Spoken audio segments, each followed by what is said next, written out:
Connecting a Bluetooth headset to your Windows PC is a straightforward process. Step 1. Put your headset in pairing mode. Step 2. Click Bluetooth and Devices. Click the large Add Device button. Ensure the Bluetooth toggle is switched to on.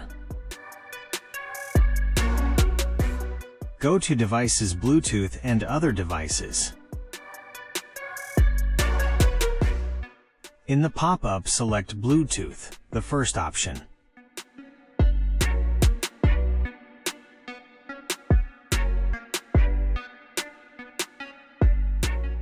Wait for your headset's name to appear in the list.